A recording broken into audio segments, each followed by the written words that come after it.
దైవ మర్మములు. సహోదరు భక్సింగ్ గారి అనుభవంలో దేవుడు తనకు బయలుపరిచిన మర్మములను అనుదినము పంచుకొనుట. ఏప్రిల్ 19. ఈరోజు వాక్య భాగము, గొర్రెపిల్లకును స్తోత్రమును ఘనతయు మహిమయు ప్రభావమును యుగయుగములు కలుగునుగాక. ప్రకటన గ్రంథము 5వ అధ్యాయము 13వ వచనం. ప్రకటన గ్రంథము 5వ అధ్యాయము 11 నుండి 14 వచనములలో మన కొరకై వర్ణించబడిన మహిమతో కూడిన మరి ఒక దర్శనమును చివరిగా చూచెదము. ఏకగ్రీవముగా దూతల సమూహం అంతయు మహిమపరచబడిన సంఘముతో పాటు యేసుక్రీస్తు ప్రభువును ఆరాధించుచున్నది. ప్రభు బల్ల యొద్ద ఇదే వర్తమానము మనకు కలదు. నా దేవుడు రానయ్యున్నాడు. ఆయన ప్రారంభించిన పనిని పరిపూర్ణం చేయుటకు ఆయన తప్పక రావలసి ఉన్నది. ఆయన వచ్చే వరకు ఆ పని పూర్తి కాదు. ఆ దినము కొరకు వేచి ఉన్నామని విశ్వాసముతో మనము ఆ బల్ల యొద్ద చెప్పుచున్నాము.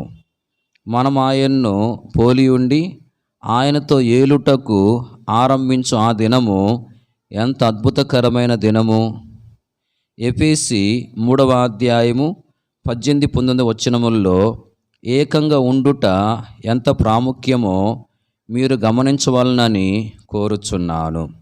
ఆయన యొక్క ప్రేమ సంకల్పమును మనము సంపూర్ణముగా గ్రహించలేము.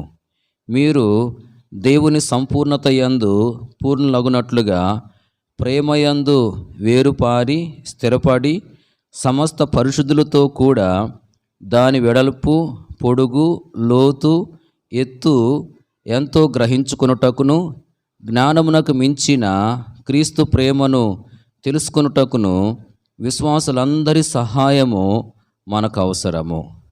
ఇక్కడ ఒక గొప్ప మర్మము కలదు.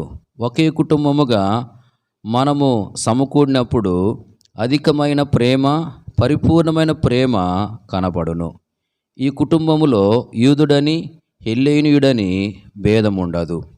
అనేక కుటుంబములకు, దేశములకు, జాతులకు చెందినప్పటికీ అందరూ ప్రభువులో పాలు పొందుచు స్వతంత్రులై ఐక్యమై ఉన్నారు.